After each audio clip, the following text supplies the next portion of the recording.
danger of Trumpism, but also something that predated Trump and Trumpism in the US, namely the increasing collaboration between right-wing evangelical movements that seek to gain dominion over government, education, culture, etc., and have a lot of powerful collaborators. It becomes more dangerous when they start to win over people in the middle of the political arena. So centrists, conservative-leaning Republicans or conservative-leaning Democrats, people from working class backgrounds who fear being told what to do by academic-minded people who are at the cultural vanguard of pursuing improvements to society through modifying language or through stigmatizing certain language uses which can arguably be described as racist. And people on the right have found a big audience for their pushback against modernity as led by academics and young people by describing it as cultural Marxism, by describing that movement as radical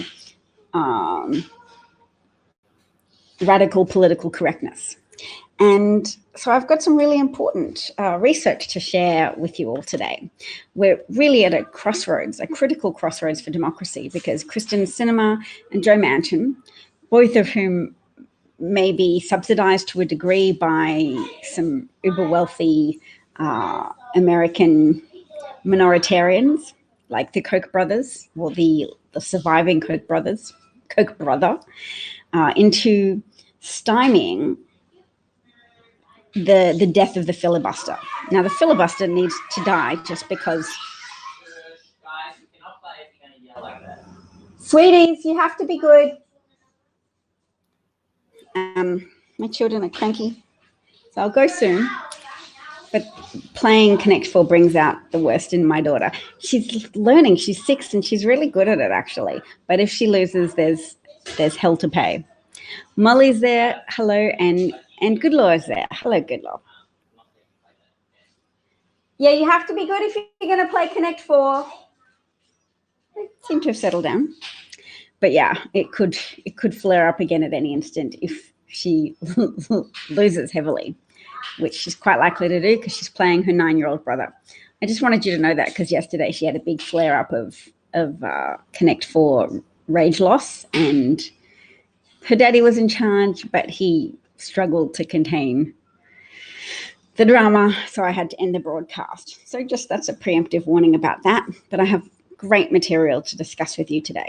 So first of all, I'm going to say Joe Manchin has been making some pronouncements about how, yes, it's a bad thing that Republicans have just used the filibuster to preclude a insurrection commission. There was going to be a bipartisan investigation of what happened on January the 6th. Of course, it was hard for Republicans to get on board with that, considering so many of them were embedded in with the pre-action of the insurrection, the spreading of the big lie, and even... Maya, Jamie, stop playing that game. I told you to say it before. I'm not going to let you play that game. My daughter's going to melt down. She's just been told she can't play Connect 4. When you kicked me out. Do you want to play with the... Do you want to play catch and stick? She yelled too much and Daddy banned me and Maya from playing Connect. I know. Baby girl, if you're going to play Connect 4, you have to work on playing it calmly. Well, a little bit of a drama. We'll see how I go with being able to broadcast and if she and her brother can work through their feelings gently. We'll see. Bob's here and says hello.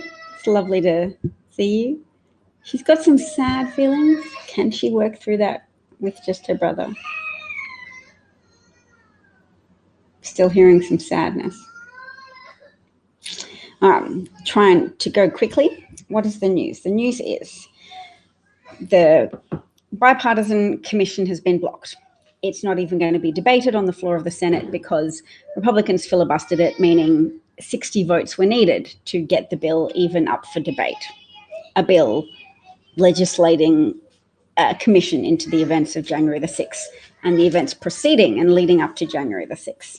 So does this put pressure on Joe Manchin to reverse his position opposing the death of the filibuster?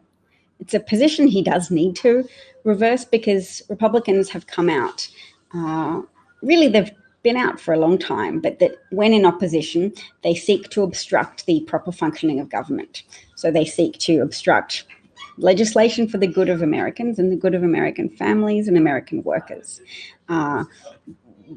Yesterday, I showed footage of President Joe Biden holding up a list of Republicans who had boasted in their districts of measures such as the restaurant revitalization package that were part of a COVID response package that all of the Republicans had voted against. Oh, good daddy. Daddy's giving them life messages. Yes, she is at the drama age of 6. 6 is a exciting drama age. Thank you for the comfort, Molly. She seems to be doing better now. All right, so what have I got up on my timeline? I've got the fact that, Dan Crenshaw is trying to distract attention away, I guess, from the fact that Republicans are obstructing an investigation of this historic event of the attempted overthrow of the American government by Republican supporters. And that, yes, they don't want to, they're not motivated to allow that investigation to happen, because so many of them are complicit in the lead up to those events and possibly on the events of that day themselves. So Dan Crenshaw is instead starting a program to say, whistleblowers, contact me in the army if the army is trying to make you woke, which presumably means if you're in the army and you feel uncomfortable that some of your colleagues, some of your fellow service members are woke, are left-minded, believe in opposing racist language or racist behavior, you can write into Dan Crenshaw and detail this intolerable wokeness. So that's Dan Crenshaw. Some people are noting that a woman who accused others of sexual assault in the military was undermined by Dan Crenshaw, who is a veteran who did lose his eye in combat, but who has supported Donald Trump and linked to smear campaign of female vet led by Trump appointees in the Veterans Affairs Office. 3 witnesses. Okay, let's see what the 3 witnesses reported. 3 witnesses reported that the Veterans Affairs Secretary, Robert Wilkie, what did Robert Wilkie do? To disparage the reputation of a female veteran who alleged she was sexually assaulted at a Veterans Affairs facility. Oh, and there's even video footage of Dan Crenshaw saying, President Trump is a lot of things, but he's not Hitler. Sure, he's not Hitler in the full Nazi iteration of Hitler, but many of us have pointed out that Trump is an incipient Hitler in terms of his skill set of weaponizing any residual levels, and those residual levels are quite high, residual levels of anti-migrant sentiment, worldviews which seek to ethnically cleanse America in order to improve it or make it great again. Bob is noting that the reporting suggests that the New York District Attorney, Cy Vance, is looking at charging Trump and his family under the Racketeering Act, which Bob is saying carries a mandatory life sentence in prison. That'd be exciting. Okay, now my next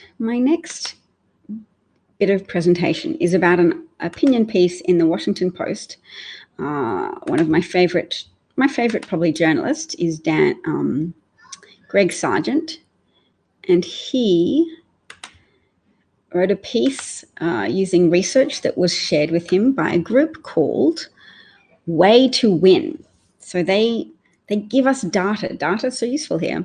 Can Democrats avoid the pitfalls of 2020, where they lost some House seats? They've done analysis, and they suggest that the Democrats paid for large TV ad expenditures on emphasizing bipartisan outreach, and that those TV expenditures do not appear to have paid dividends for House Democrats in the 2020 elections. The analysis also finds that Republicans spent a lot more money casting Democrats as extremists than Democrats did in making the case against Republican extremism. So people might say, oh, well, don't descend to their level. But the thing is, Republicans are falsely castigating Democrats as radicals because that's the modus operandi of people who are essentially part of a murder cult to overthrow American democracy in favor of preserving white patriarchal dominance. But yeah, I mean, QAnon's a murder cult, and 15% of Americans apparently think there's something to it, the whole QAnon core theory. It would be okay if it was 15% of Americans or more, if 100% of Americans agreed that there's a problem with sex trafficking that goes underreported on because it's not a good topic for polite society. It's not a topic that you can safely leave the news on and have children in your home while it's being discussed. It's an unsafe topic. Mark says hi. Hello, Mark. But yes, this is research to suggest that just playing nice doesn't work in the current cultural climate. So Democrats spent 3 times more than Republicans on ads that touted bipartisan outreach. Democrats spent $21.8 million on ads about working across the aisle, while Republicans spent $6.2 million on these bipartisan ads. Democrats spent 6 times as much on positive ads than Republicans did. So that's that idealism that's probably a function of democratic commitment to improving society by appealing to our better selves. But it turns out that in order to properly harness human nature, you do have to point out real threats, particularly in a climate where Republicans are pointing out made-up threats, and they're energizing their base around the idea of threats being vaccines or lockdowns, all the while obscuring the very real challenges that America needed to respond to in 2020, and instead is belatedly responding to in 2021 under the benign leadership of Joe Biden, as opposed to 2020 when Republicans obstructed federal action for mediating the consequences of a pandemic that was unfolding at a global level, as well as ravaging the United States and causing massive business downturn, lowering the price of gas because it so depressed the demand for gas. And now we have a commensurate rise in gas because Joe Biden is helping restore the economy. So that's my argument for today. I'm practicing highlighting that the Republicans have used words with emotional punch, such as taxes, radical, and jobs, while Democratic ads featured words like insurance, voted, and work. Yep. Democrats in 2020 sent mixed messages. They touted their willingness to work with Republicans, even as Republicans called them socialists and extremists. By far their biggest spend, said the head of this Way to Win organization, said speaking of Republicans was on vilifying us as extreme in all kinds of ways. So by constantly touting bipartisanship, Democrats were effectively normalizing Republican attacks. So you make it normal. That's just what Republicans do. That's their side. And then we balance it out by being nice.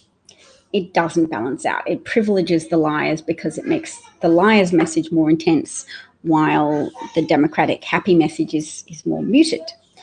The Republicans have dragged messaging into the extreme territory, and Democrats tried to embrace Michael Avenatti for a while because he was proclaiming his willingness to be a heavy hitter, but he was a grifter and a fraud, so that didn't work out, and maybe Democrats still feel shy of calling Republicans out. And that's not to say it's just a limitation of Democrats. It's a limitation of the media landscape that maintains this arbitrary balance by pretending that Republican crimes are only as bad as can be balanced by Democrat misconduct. And it's not true. That tries to shoehorn reality into a false-shaped box because the crimes of Republicans have far exceeded the magnitude of any misconduct from Democrats in this current period of history. Republicans have committed significant crimes against decency, public safety, and democracy, and they continue to do so. So what I'm saying doesn't seem to, well, it might be resonating with people, but it's not inspiring much commentary, but that's okay. If many of you agree with me, that's also cheerful. The DCC's own internal analysis has similarly concluded that Democrats were caught off guard by the potency of GOP attacks. How could they have been caught off guard? It's so surprising to me, because Donald Trump validated that approach, made it obvious that there was a degree of resonance with the electorate if you take the gloves off. I mean, he took the gloves off and lied, but he also showed that those norms around let's be civil in our negative advertisements or our negative speech, that there was a strong appetite for that perhaps American frustration with compromise and frustration with patience and frustration with democracy, that frustration was answered by Trump's, oh, I'm going to give you some moral clarity, and I'm going to give you some, you've been told that political correctness is degrading America. Well, I am here to be the potent response to what you've been misled to believe are genuine threats. You believe that migrants are a threat to American prosperity, which is counter to the truth that migrants have created much of the prosperity that Americans benefit from at a collective level, even if those benefits are not appropriately distributed. Or distributed is a very active word, which sounds communist, but if I shall say there are obstacles to the free flow of the benefits of prosperity. Obstacles, because obstacles implies people have actively bought politicians. People have actively sabotaged legislation that would help American and help working families. People have put obstacles in the way of the free flow of the upsides of American capitalism and American democracy. So if I say distributed, implying that the government should distribute profit, it does feed into a false narrative that the left are communists, and at the slightest opportunity will institute communism in the United States. It's yes. Sheldon says it's becoming more apparent that the only path forward for Democrats is to go it alone. It's hard to break a compulsiveness to brag about bipartisan measures when that's how that's been your formative worldview, that politics ideally is about bipartisanship and compromise. And Democrats have been about trying to actualize those political ideals. But you can't wait for circumstances to make that obvious to Democrats. If they're entrenched in being placatory and bipartisan, the public has to light a fire under them and say, it's not just because we're so uber progressive and we're dissatisfied, it's because we need the gloves to come off. We need you to look at the data. Now, there is data. It's not just our opinion. It's not just a feeling that you need to be more clear in calling out Republicans for their extreme, radical, irresponsible behavior. You need to do that politically, or once again, Republicans will gain power, and once again, Republicans will hurt Americans. So there are threats to American life. There are threats that Republicans will once again reintroduce that level of small government, reckless, irresponsible, extremist small government that is friendly towards militias, including sheriff-centered small militia groups that want to overturn the federal government, want to evict state governments, and have local control of small right-wing white male Christian militias. They want that, and they're going to shoot men who oppose abortion-ending moves. There was a Republican politician. What was his name? I have to find him. Snee? I'll have to find him. Somebody says hello from Mars. Yes, there was a small problem with the NASA Mars helicopter, which went briefly out of control with a glitch and has restored its control. All right, so what I'm going to do is look up my likes because that will help me find this important article.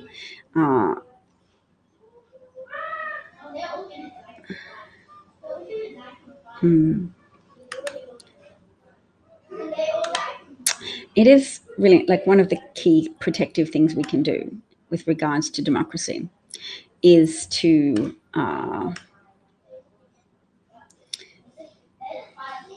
talk about the people who are cooperating with each other to undermine democracy in the interests of Seven Mountains dominionism. If you haven't heard of Seven Mountains, that's the idea that there are 7 different domains that evangelical Christians should seek to, evangelical Pentecostal religions should seek to control in order to reverse what they see as cultural Marxism, but it has essentially been the development of modern thinking with regards to elevating or seeking parity for the rights of women and minorities and challenging the dominance of white men. That lady from, is it Tennessee, who is selling for $5 the patches. She's not winning over a lot of friends, is she? She's a milliner. She makes hats. Oops.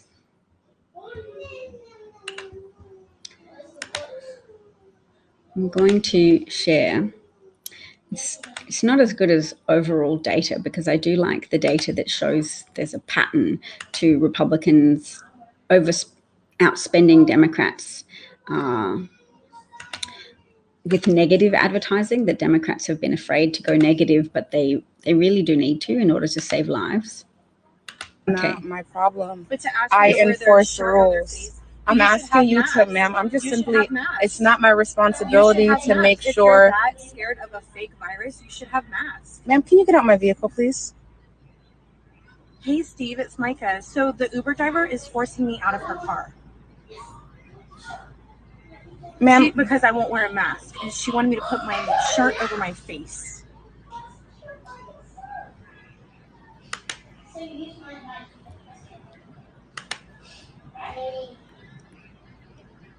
Yeah, but I just want to make sure that you get the survey for Uber so we can report how rude she is. To pull over on the side of the road and say, get out of my car. ma'am, we haven't even gotten anywhere. I'm still right where I picked you up. haven't- Not my problem.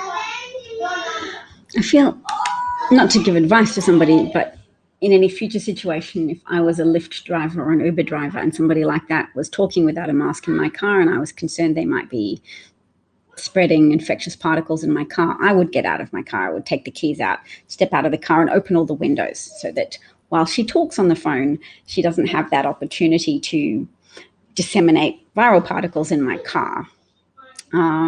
So I share footage like that because I want people who support her to know who they're allying themselves with. Obstreperous, stubborn, antisocial people who act selfishly to endanger others. They can't even just politely wear a mask, even if it's something they're not personally convinced about. They're very insistent that they go mask-free. And I would imagine some of that's Tucker Carlson's influence, but prior to Tucker Carlson dominating that stage, it was Donald Trump who was adamant that masks shouldn't be adopted, in no small measure because he wanted to downplay COVID and position himself as the savior of normalcy, the champion of normalcy. And people are often very attached to things being normal. And when Donald Trump tells them they don't need to change from normalcy, there's a lot of people who will have an appetite for believing that because it's convenient. And why disbelieve someone who has so much passion and conviction in his position? So it takes sensible people to push back and say, no, there's a pandemic. Hospitals around the world are filling up. We do have to take action. And enough Americans understood that to to vote in President Biden, not just in a popular vote victory, but in an electoral college victory sense as well, which is no small feat considering that American politics is weighted towards white rural areas because of the system of the electoral college voting system that can overturn even a popular vote outcome, as it did during the 2016 election.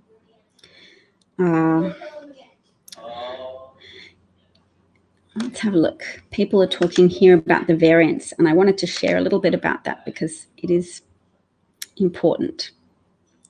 A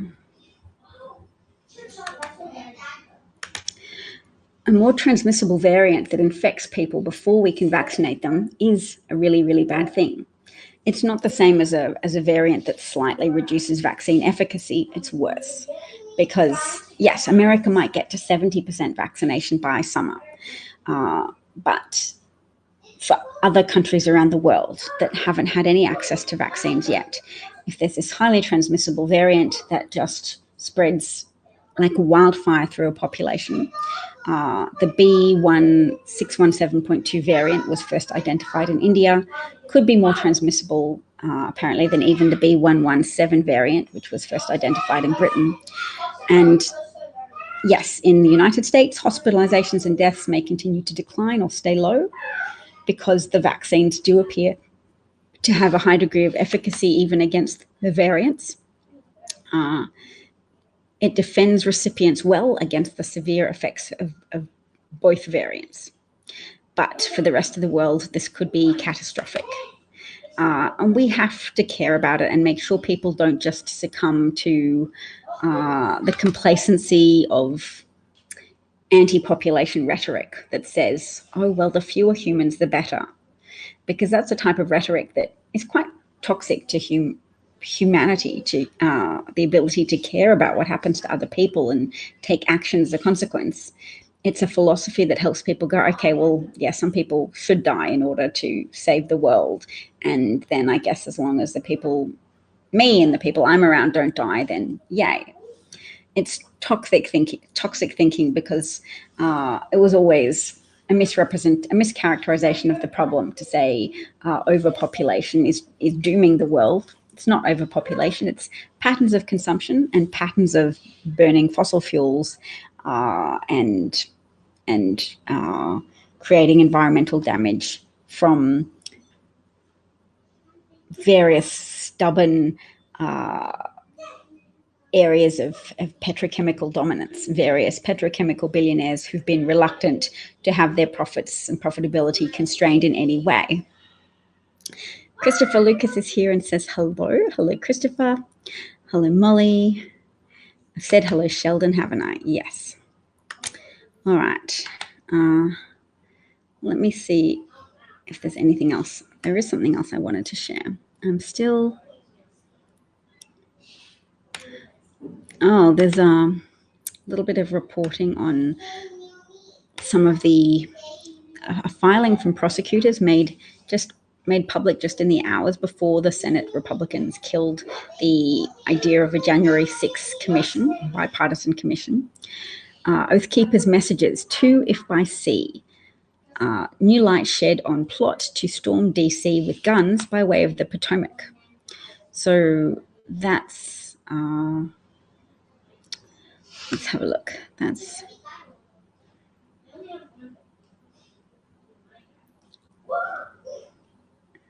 federal prosecutors disclosed communications about how Oath Keepers allegedly plotted to storm Washington, D.C. with guns by boat by way of the Potomac River. It was released because prosecutors were trying to maintain the strict pretrial release conditions of Oath Keepers member Thomas Caldwell, whom prosecutors allege organized a group of militia members on standby with guns in a hotel across the river. So prosecutors alleged that a message from the militia's leader described a worst-case scenario where Donald Trump calls us up as part of the militia to assist him inside D.C. They the Florida's chapter leader, Kelly Meggs, allegedly imagined the militia leaders as the modern-day equivalent of their American colonial forebears. One if by land. Meggs wrote in an encrypted message on the group's Signal channel, quoting Longfellow's 1861 poem, Paul Revere's Ride. North side of Lincoln Memorial, Meggs' message continued, according to the government, 2 if by sea, corner of West Basin and Ohio, is a water transport landing. The plot to ferry heavy weapons across the Potomac River in a boat was previously reported by the New York Times in February, but prosecutors first made new evidence supporting that claim public on the day that Trump's Republican Party blocked independent scrutiny into the attack. According to the government's 8-page brief, the 65-year-old Caldwell allegedly answered Meg's call by asking a member of another militia group about procuring a boat for their so-called Quick Reaction Force, or QRF. The lengthy message states, my gosh, I'm reading this to you, but it's important to engage with what they are capable of. Yes, they're incompetent, but this was their plot. Can't believe I just thought of this. How many people, either in the militia or not, who are still supportive of our efforts to save the Republic, have a boat on a trailer that could handle a Potomac crossing? If we had someone standing by at a dock ramp, one near the Pentagon for sure, we could have our quick response team with the heavy weapons standing by, quickly load them and ferry them across the river to our waiting arms. I'm not talking about a base boat. Anyone who would be interested in supporting the team this way? I will buy the fuel. More or less be hanging around, sipping coffee, and maybe scooting on the river a bit and pretending to fish. Then, if it all went to shit, our guy loads our weps and Blue Ridge militia weps and ferries them across. Dude, if we had 2 boats, we could ferry across and never drive into DC at all, then get picked up. Is there a way to please pass the word amongst folks you know and see if someone would jump in the middle of this to help? I am spreading the word too. Genius if someone is willing and hasn't put their boat away for the winter. Prosecutors claim there is evidence that the Quick Reaction Force members had guns. Seems likely, doesn't it? All right, so I hope you enjoyed my acting out of that message. It is a problem. It is a problem that there are so many militias in the United States and that they have been led to believe that the Second Amendment is about collecting weapons in order to overthrow the government at will. Now, that is their interpretation of the Second Amendment, and it's quite widespread. It's a mischaracterization of the Second Amendment, but conservative Supreme Court judges have fed into that delusion by describing the Second Amendment as being about the right to protect yourself, which it also isn't. The Second Amendment describes how America's early volunteer army, because there wasn't a military budget at that stage, very much in contrast to the present day, should be allowed, should be undisturbed in their quest to purchase for themselves some weapons, because they were going to be the sandbag between America and any foreign invaders. So they were America's well-regulated militia, the unofficial army of the United States to defend the United States before this early nation, as described in these founding documents, started to at least accrue enough funds to get a formal army where the government would buy the weapons. The Second Amendment says, please do not disturb these volunteers, these citizens, as they seek to arm themselves to keep and bear arms in service of their country, because we can't afford an army yet. So if you go back and have a look at the Second Amendment, you'll see that what I'm saying does fit very well with the actual language of that Second Amendment. And linguists, professors of language, professors of history have said yes through the big corpuses of language use from the time. Contemporaneous language use has established that keep and bear arms is a phrase that was used 99% of the time in a military context, not in a guns for personal use context or in a guns for overthrowing the government context. No government introduces a Second Amendment saying, oh, well, instead of a democracy, let's just have a Second Amendment that allows there to be this potential for the citizens to overthrow the government with weapons of their choosing. No government anywhere around the world has an amendment for such a purpose, to legitimize efforts to overthrow the government. You can democratically overthrow the government or protest non-violently. That's often the most successful ways of ousting tyrants in power. So I hope that was an explanation that was of use to people. I'm just looking at a comment from Senator Manchin that was reported on 12 hours ago. And he says, I'm very disappointed, very frustrated that politics has trumped, literally and figuratively, the good of the country. So there were only 6 Republicans who broke with Mitch McConnell's personal favor request to vote down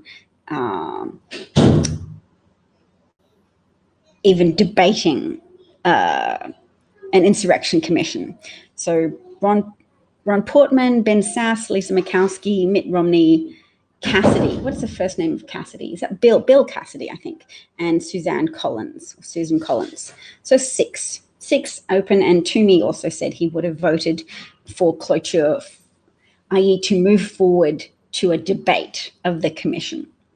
And it's not enough. They had to get 10 to even pass the filibuster level that Mitch McConnell had introduced, because he filibustered the ability of the Democrats to organize a bipartisan commission, having made concessions to Republican demands, because they love to bait and switch and make reasonable sounding noises, but then ultimately back away from their partly reasonable position and hunker down in extremism, expecting the American public to largely remain unaware of their extremism because the mainstream media won't report on it, because it doesn't balance out neatly.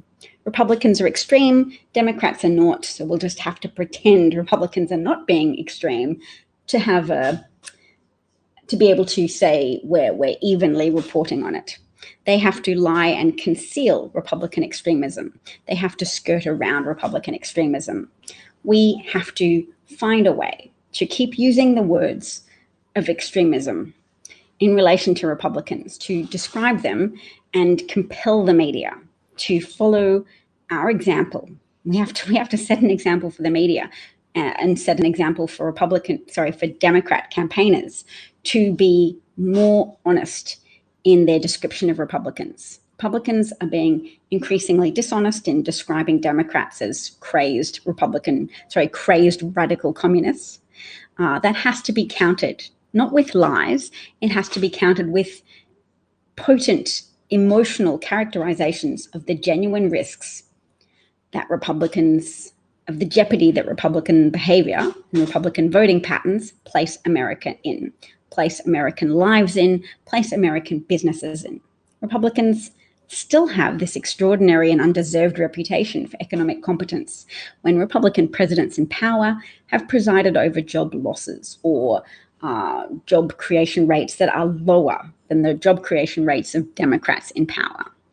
And that truth has to be uttered jointly by all of us in order to break through the powerful shell of conservative media dominance over huge swathes of the country, particularly rural areas of America, where a massive deregulation movement in the early 90s led to the elimination of all non-conservative radio channels. So people in rural areas have only far-right, extremist, religious radio, or just without the religion, just plain far-right extremist radio.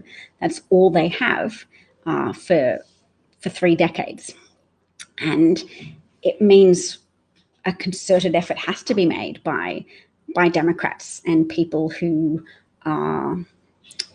entertain a degree of favorability towards democracy. So former Republicans or Republican-leaning suburbanites who are at least more likely to have the capacity to recognize the dysfunctional behavior of Republicans, not only the dysfunctional behavior of Trump, but the dysfunctional behavior of Republicans generally in lying about an easily verifiable reality of the insurrection, lying about what happened in the insurrection, etc.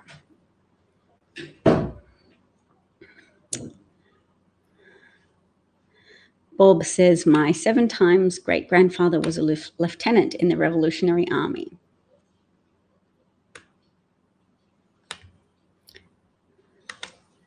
Oh, Eric Hoffer, you mentioned him before, Bob, as being the person who wrote about change, I think. And now I'm seeing that he's written a book called The True Believer, Thoughts on the Nature of Mass Movements. Interesting. Now, I've been reading this book, Strong Men, How They Rise, Why They Succeed, and How They Fail, because I'm quite interested in the how they fail part. So I've skipped forward to that. So far, I've just been reading about assassination attempts, because apparently autocratic tyrants often have assassination attempts made on their life because people make the calculation that a lot of lives will be saved if they can just bomb Hitler into oblivion or Mussolini, etc. So they have a lot of assassination attempts, but not always effective, not usually effective, and it's just an approach that's not often met with success.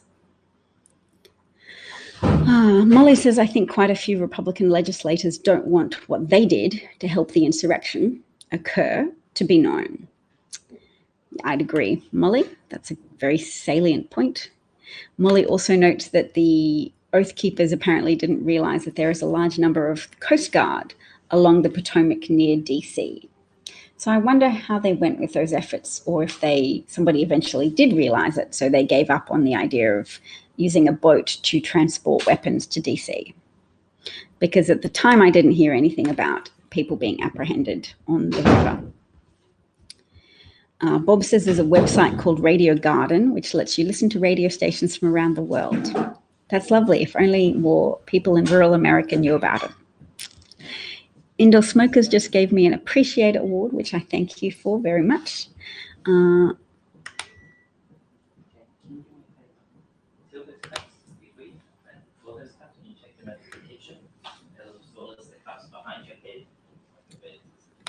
Last night at the Yankee Stadium, a Trumper with the Trump 1 banner put up the white power signal in his video of himself and yells MAGA before getting tossed out. I'm pleased. I'm pleased when people put their extremism on for show in a way that doesn't get anybody hurt and where they're quickly identified as a threat and expelled. That's nice. I'm just going to draw everybody's attention briefly to this type of reporting from Rand Paul, which mischaracterizes a university grant for $357,000. And he instead characterizes it as $357 million, which is some fairly significant exaggeration. And he's doing it because he's trying to still whip up community sentiment against science. So I'll show you what this looks like. So it's a decade-old research grant. Cocaine and risky sex habits of quail. I don't know about that research, but I'm sure that was... Did Daddy not help you get some food? He didn't? Okay, can you go ask him again, please, and say you would like some raspberries? Did you want... Oh, you want Mummy. Isn't Daddy also good at getting things to eat? Yes, Daddy is. What do you want? Do you want apple, raspberry, water? Plain bread. Plain bread? Daddy's very good at getting plain bread. There's no cooking. You're cheeky. You're just trying to bust up Mummy's broadcast. You can totally get Daddy to help you get the plain bread. In fact, you can probably get the plain bread. Plain bread is so easy. You get the bread. You open the bread. You put a piece on a plate. I'm 1 year old. I'll ask Daddy then. I'm 2 years old. Daddy, darling, she just wants a piece of plain bread on a plate, but she's insisting that only I'm capable of getting it for her. And I say that's a disturbing lack of faith in her father. Can you help shatter her stereotypical gender constructs?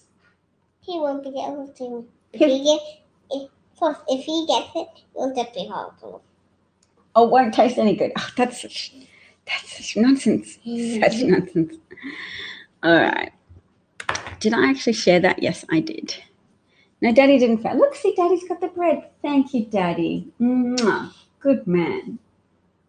Maybe you don't have to play it, baby. It's going to taste delicious. She wants it from you. She does. Okay, here you go. Get it. Is that because you want to go out with Mummy? Look, here you go. There, that's for Mummy. I'm passing you the plate. There. Daddy, Oh, cheeky. I'm gonna ignore that because it's too cheeky. he touched it already. He already touched it. No, Daddy is not a conservative.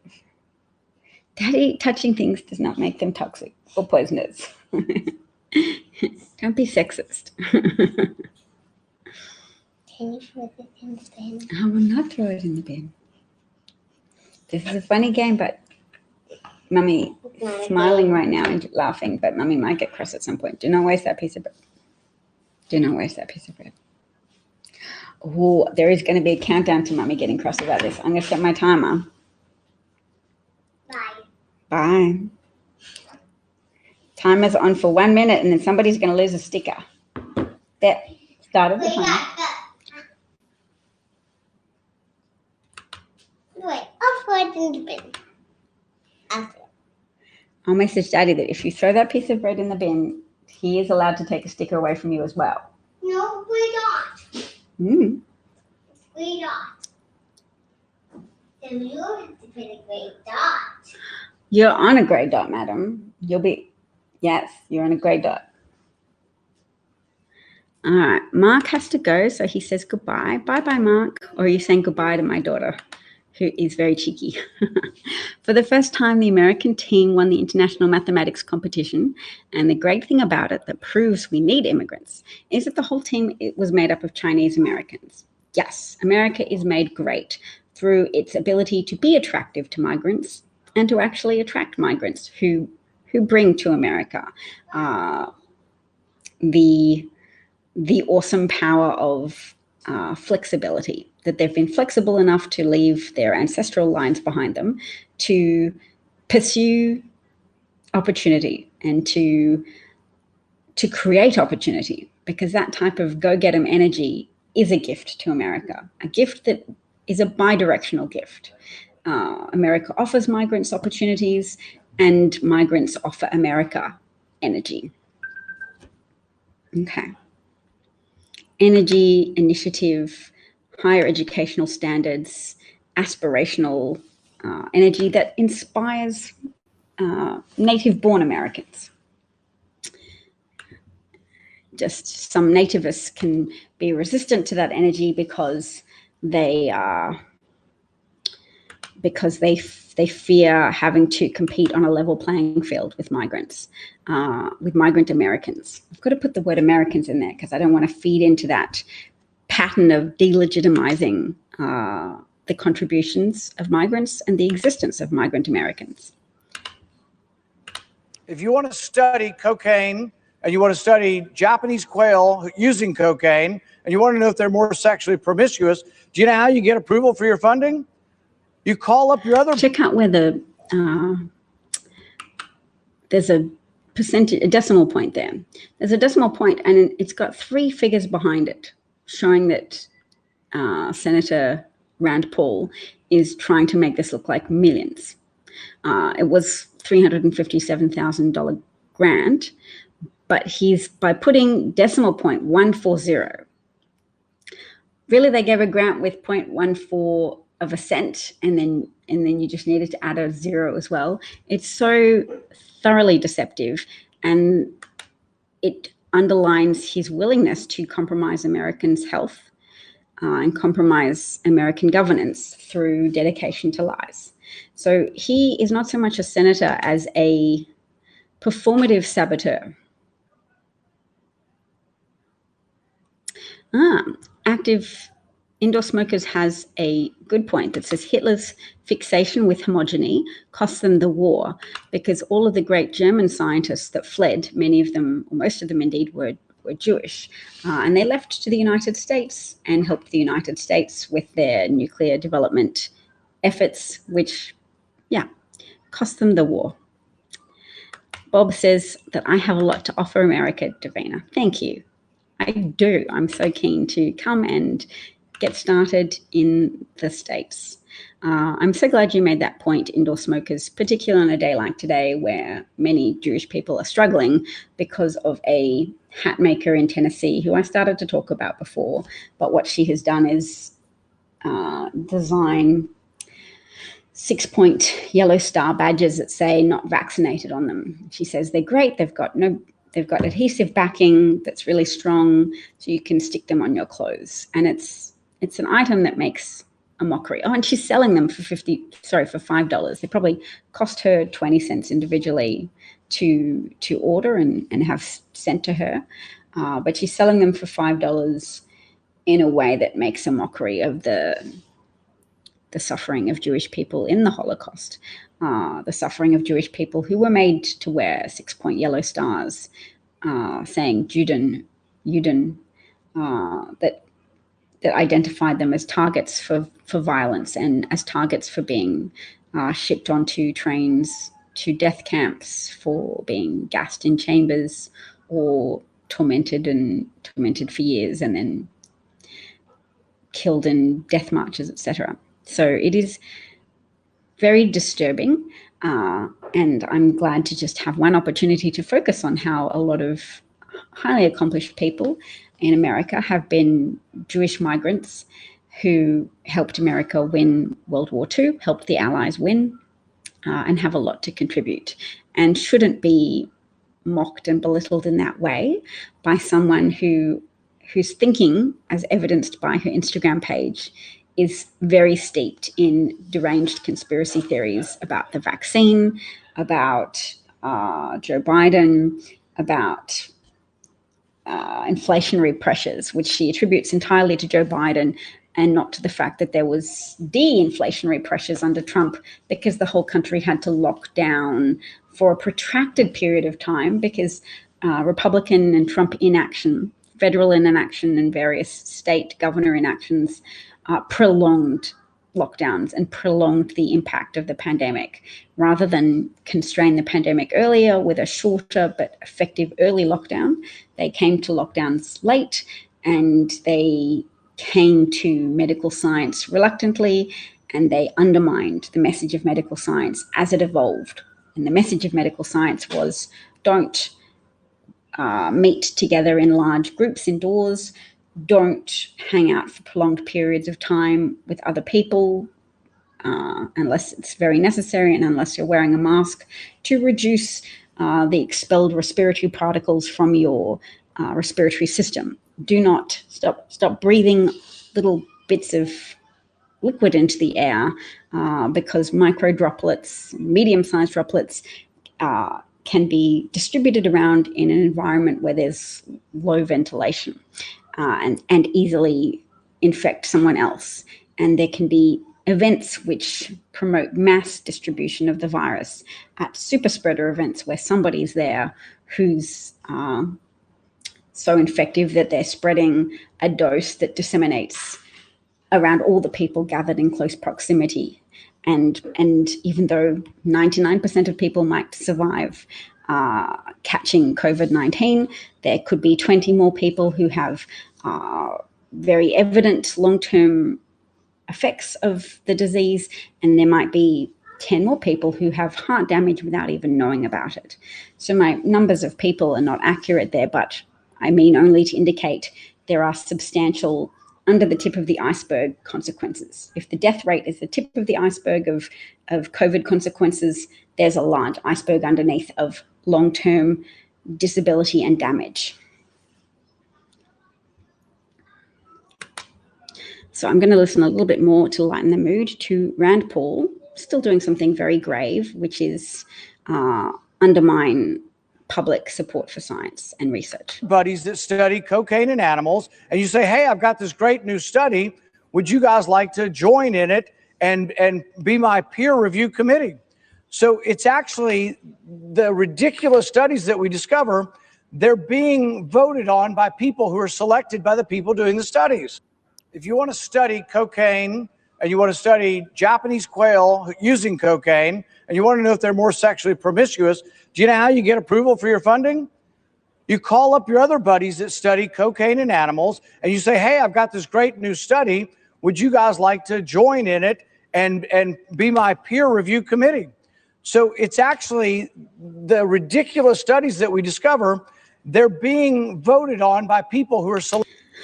Okay, that's, yep. I guess the most interesting part of that was really what he did with the decimal point, going 356,933.140 in order to falsely create the impression that it was 356 million that was spent on a study of cocaine and also risky sex habits of quail.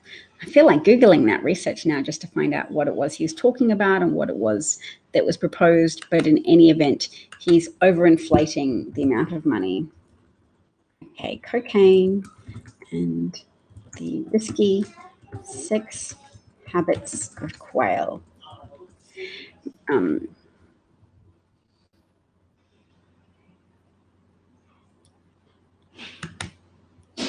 All right. Yep, no one ever claimed that Rand Paul doesn't know how to attract media attention. He drew attention to taxpayer-funded research that he presented as unnecessary and superfluous. He had a hard-to-miss visual depicting a quail with its head buried in a pile of white powder.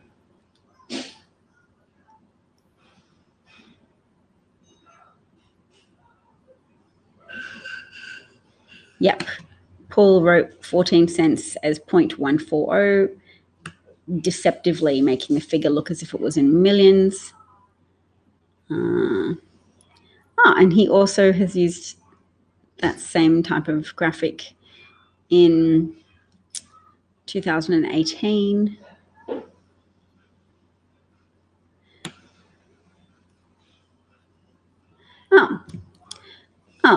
And he used the same graphic in 2018 and 2021, but that's because the government spent the same amount on this research in 2018 as it did in 2021. That value was $0 spent on the cocaine quail research. You can look up the data on NIH grants. This particular research was called Enhancement of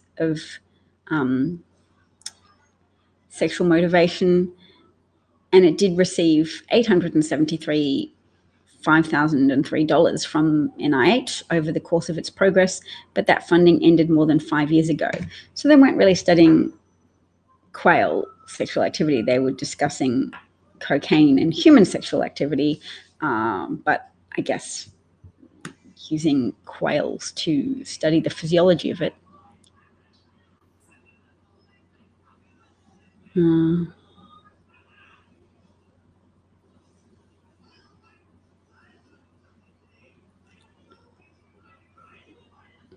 So he's still talking about research that. Oh, and the Scientific American defended the research as useful and warranted. They said it's important to learn how to treat, and someday we hope how to cure addicts. In order to do this, we need to know how drugs of abuse work, what their immediate and long-term effects on different behaviors are, and how we might combat some of these effects or return the behaviors to normal in the absence of the drug. There is already an extensive literature on drugs like cocaine, how it impacts various behaviors and how it acts in and changes the brain. Okay, so they were studying quail and the intersection of drugs and sex. The research has been cited itself in 7 publications since it began. All right, so they want to know how cocaine impacts the brain, but also how cocaine impacts the behavior. And quails have a stereotypical mating pattern. All right, so yeah, it sounds funny to talk about quails and cocaine and sex, and that's why he does it. You learn something new every day. Oh, this is good. Okay, So I'm so grateful I read Bob's second message. Bob's first message was, had my electrician around here for a service call and found out he and his wife, who's a school teacher, aren't vaccinated and are not planning on getting vaccinated. He tried everything to convince him and nothing worked. And so I was a little bit sad about that. But look, now, until I brought up his 2 children and told him what them getting COVID could entail and the things that can happen to them. So that's really exciting. And so then what happened? He tried to use the one time I got the flu shot and got the flu. I said it wasn't the same flu strain and told me that's what my doctor said. Yes, my dad's used that argument as well. Got the flu after I got the flu shot. There's multiple strains of the flu. People getting the flu shot reduces the incidence of people contracting the flu, but it doesn't eliminate it. But the COVID vaccines are very effective at eliminating all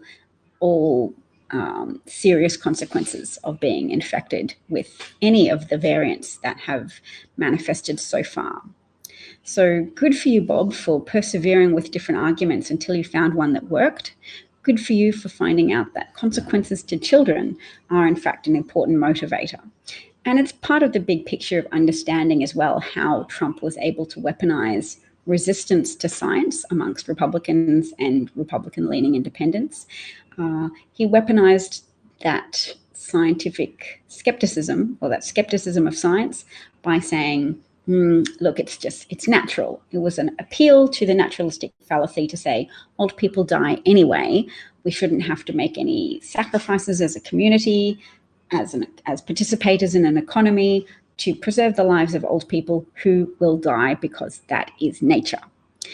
If the disease had very quickly been obviously impacting children, disproportionately children, then he would have probably found that a harder sell and he might have actually taken action against COVID. But because a disease that disproportionately impacted elderly people fit with the general Republican argument of small government is better, less government is better, it fits with the naturism to say, why have government? Because it's just natural for people to live and breathe and go about their daily lives without regulation and without help. And that's because help is often invisible to white people. They don't perceive that they're receiving government help. They don't perceive that they're being disproportionately benefited by agricultural programs that help larger white farmers rather than smaller black farmers. They don't understand that industries that are dominated by white business owners disproportionately receive help from the government, and that a lot of the people who argue the government does too much to help Americans are motivated implicitly or explicitly by the desire to prevent Black Americans from receiving government help.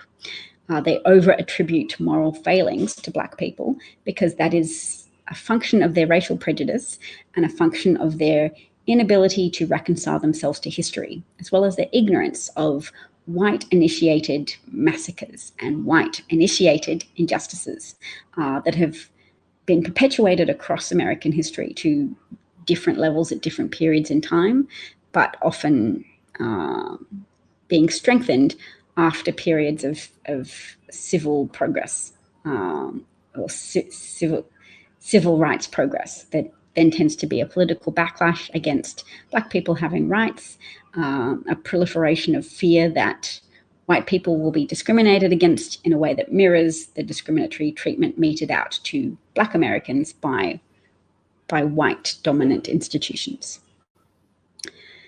Bob says, it's funny, this is the same guy that has a marijuana prescription. So yes, he's happy to avail himself of scientific advances in finding out that marijuana can be beneficial for medical conditions, but is arrogant enough to be susceptible to anti-science conspiracies about the vaccine and about other vaccines. He's got a streak of contrarianism, which often affects people who consider themselves to be smart, but who aren't very good at engaging with evidence, who are susceptible to shortcuts and the shortcut of reading confident pieces in fringe media or Fox, Breitbart, etc., that tell them we can confidently tell you that the main people are lying to you, and only smart people will listen to us explain that the vaccine is suspect. It's a type of narcissism that impacts a lot of people, including my own dad. Love you, Dad, but you're a contrarian, anti-science skeptic on occasion. And I'm very glad you haven't been skeptical about the vaccine. My dad did some great work in helping sew masks for people in his social circles when the pandemic started in Australia, possibly because he was sorry that he upset me so much by going on a cruise in March 2020, and I got pretty upset about that. So he was very good after that, stayed home, sewed masks, made them, and is now lined up to get his vaccine soon. Australia's had a bit of a delayed rollout because their government is a bit Trumpish, big on denigrating political correctness, big on betraying the interests of women at a collective and individual level, but poor at actually organising their way out of a paper bag. Your electrician was also growing his own pot until you asked him if he knew the laws in New Jersey. You scared him when you told him it was 3 years mandatory minimum in state prison. Oh, that's extraordinary. All right, well, I've been broadcasting for an hour. So thank you for being part today of the Pro-Democracy Variety Hour with Davina. It's a countdown now until my family moves to the United States. Just a little bit over a month.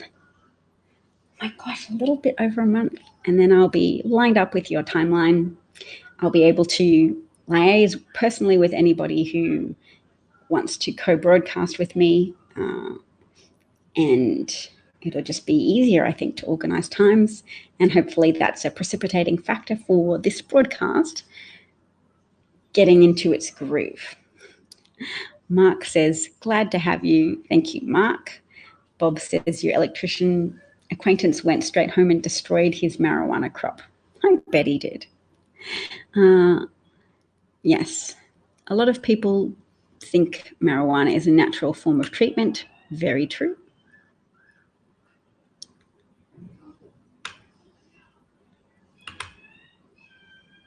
Molly says, thank you for another wonderful broadcast. Thank you so much, Molly. Much appreciated. I'm glad it was informative. Oh, I'll do a quick, tiny recap of some of the news that I didn't say, which I can do very quickly because of this awesome email that I'm signed up to. I'm signed up to Heather Cox Richardson, who, as many of you probably know, is a historian who does a very informative newsletter. I've covered that 6 Republicans joined the 48 Democrats. So there was 54 to 35 in favor of progressing the bill to investigate for a bipartisan investigation, which is a potent argument against the filibuster, but Joe Manchin still hasn't changed his position yet, and I'm hoping that public pressure ramps up. Instead of acknowledging that he had misjudged Republicans, Joe Manchin thanked them for not abolishing the filibuster when Donald Trump was president. I think yesterday I reported that when asked, what will you do if Republicans block the insurrection investigation? Will you then end the filibuster? And he says, no, I'm not going to destroy our government, because he's falsely conflating ending the filibuster with government destruction. I'm guessing it's because he accepts funding from the surviving Koch brother. Don't know that for sure, but I think I read somewhere that he has donations to his campaign from Charles Koch. Maybe we should look that up, because I shouldn't say it if it's not entirely true, and I believe it to be true. Joe Manchin, Charles Koch donation.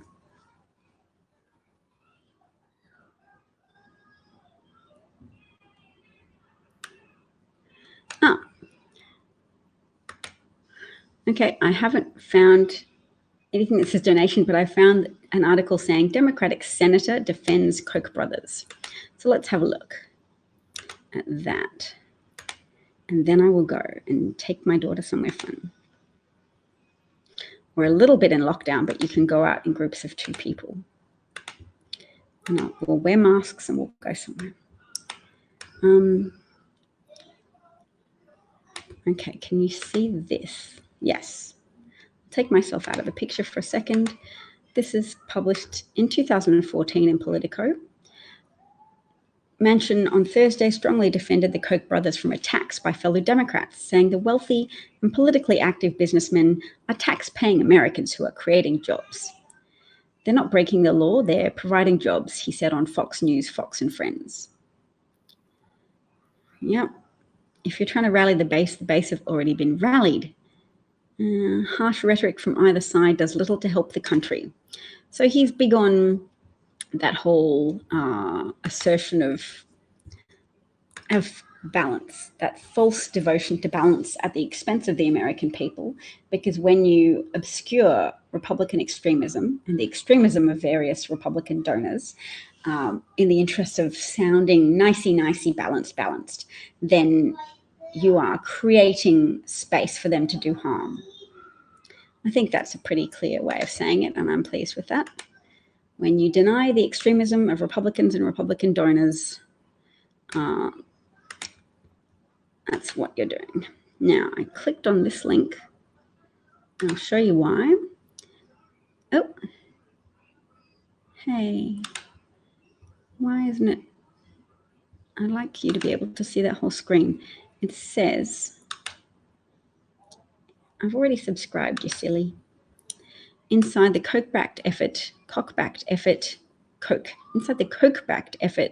to block the largest election reform bill in half a century. That's March 29th, 2021. There's Charles Koch. He's the surviving one. HR1, which has passed the House, so now it's S1. S1 would stem the flow of dark money from such political donors as the billionaire oil magnate. So he's an oil magnate. Oh, wow. We can listen to the audio. This is a presentation by Kyle McKenzie, the research director for the Koch-run advocacy group Stand Together, on a January the 8th call amongst conservative opponents of House Resolution 1. So the group's got this benign little name to it of Stand Together, but they're a Koch-funded group. Even on January the 8th, 2 days after the insurrection, which obviously unnerves them not at all, they are discussing how they can sabotage this bill, which would stem the flow of secret money. I'm not going to call it dark because I don't want to further unconscious anti-black bias. I'm going to say secret money, stem the flow of secret money from political donors such as this particular billionaire oil magnate. Gaze on his face, he is Charles Koch. His billionaire brother oil magnate, David Koch, died last year or the year before. Okay, this is the audio from Kyle McKenzie. Yep, I'm going to pull up just a few slides. As a research person, I'm sure you're looking forward to them. And while I do that, I'll just kind of talk about the two goals that we had for this research, which is just provide a realistic picture of what the public thinks about HR1. So we anchored this research specifically about HR1. We felt like that was the most tangible thing to do research about at this point in time. And the second goal was just to see if we could find any message that would activate and persuade conservatives on this issue. And a little bit of a spoiler for the rest of my presentation, but it's very mixed results on that front. But I hope I can share some quick kind of do's and don'ts that we saw about mass. Okay. So the messaging was, to read the article, to skip ahead, and I've seen this before. I had just never listened to the actual leaked recording. The message was they could not find a message that resonated with the public.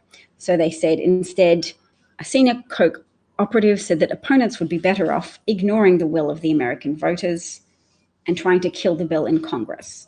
So basically capitalize on the intransigence of Republican politicians, even to the will of Republican voters, because it's a popular thing in a bipartisan sense, even with Republican voters, to stop secret money being donated to politicians. So the Koch operatives say we can't get the public on board with this. There's just too much popular support for a bill. House Resolution 1, or it's called also SB 1 for Senate Bill 1, the For the People Act, to say don't permit the secret flow of money anymore that's perverting and distorting American politics. They like give up on trying to win people over and instead rely on the fact that we have bought the loyalty of enough Republican politicians that they will cheerfully ignore the will of their voters on this issue, knowing that they'd rather die than vote for Democrats in some areas, and that the message won't get out that Republicans are defying people. So that's all. Molly notes that her mask mandate was lifted in her area last Friday, but people are still following the mask wearing rule, at least inside your city. So that's really good. Some perseverance of mask wearing, even though there was all this push in the media to call people anxious or over vigilant with regards to masks. There are more transmissible variants of the disease circulating around, and until vaccine-achieved herd immunity is reached, 80 to 90% immunized in various areas, that it's just a safe, responsible thing to do. And we need to up the intensity of our critical language of Republicans. Not so useful to call them Hitler, they'll just call us Hitler back. Something that really describes their behavior in this current context. Not like a 5-alarm bell. Hey, Donald Trump is like a Hitler, which he was, but he's out of office. So I'm prepared to moderate my language a bit, but still fine hone it in terms of being critical, being something that Democrats are often unwilling to be, and to try and coalesce people around everybody using similar language. So our voice, instead of being disparate and individual, becomes concentrated and amplified. And we all call Republicans radically irresponsible Republicans. So if you can do that for me, if you want to join me in that movement to promote linguistic consistency in our efforts to denounce Republicans in a way that they fundamentally deserve. When we call them hypocrites, it is a weak criticism because hypocrisy doesn't sound dangerous. Whereas radically irresponsible Republicans, that is more evocative of the very real danger and threat that Republican politicians and Republican behaviors pose to the everyday lives of Americans. They economically undermine America. They socially undermine America. They culturally undermine America. They seek to impose a malevolent, petrochemical-backed, billionaire Christian approach to overturn democracy, to support right-wing ethnic cleansing militias. It's better to not just call them racist. They are interested in ethnic cleansing and repressing women and murdering people who don't support them. January the 6th is a potent illustration of that. The activity of militia groups around the country that is winked at and supported by Republicans. That's one thing they're doing. They're not just protecting themselves by trying to scotch an insurrection commission. They're protecting the base of militia-affiliated people, whether they're active militia supporters or they just like the idea of it because they like the idea of a Second Amendment that allows them to accumulate guns and big weaponry collections because they think that's weapons of mass murder, so you can attack the government. Really, that just facilitates people getting killed at local levels in various mass shooting outbreaks, because one consequence of collecting a lot of weapons is an increased desire to use those weapons. It inspires people to find an excuse. I'm upset about something, I'll go shoot people in my workplace. In Australia, you get lots of people irrationally upset about things or off the deep end of emotional functionality who commit crimes, but you don't get the same level of homicide, you don't get the same level of mass murder, you don't get the same level of mass shooting events as you do get by an America that is terrorized by Republican subservience to the interests of gun manufacturers and Republican subservience to the interests of white dominionist militia supporting revolutionaries, radical people who want to overturn the government. When we strip back some of that assumption of benevolence of Pentecostal Christianity, and acknowledge that there's a movement, a nihilistic, destructive movement amongst their ranks that has conscripted people in the middle by telling them how awful is it that political correctness is criticizing racism. That's where they conscripted people in the middle, and COVID and the ravages of COVID peeled off some of that support. We have to keep going with that to help people with the moral clarity of that, to say, look at how radically irresponsible Republicans have endangered American lives and endangered American businesses, and they continue to seek to do so. So, there. Bob says, Davina, as always, you are inspiring us all to work to be better. At 71 years old, I'm happier than ever and feel good about myself and how far I have come at being better. That's so inspiring, Bob. I'm going to take a picture, show it to my husband and say, look, let's all be inspired to be better.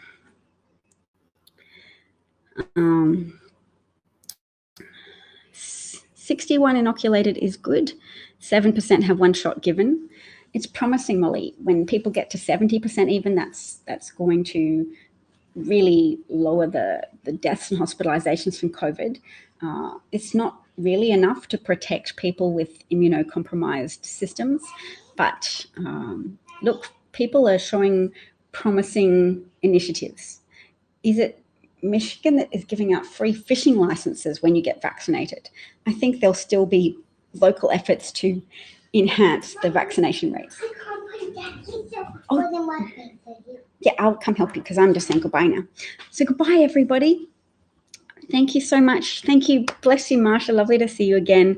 Molly, thank you so much for all the help you give me, for tagging me on interesting things. I really appreciate it. I always agree with your choices of things that are interesting. Bob, love having you here as well. Your commentary is valuable. Take care. Talk to you all soon. Bye.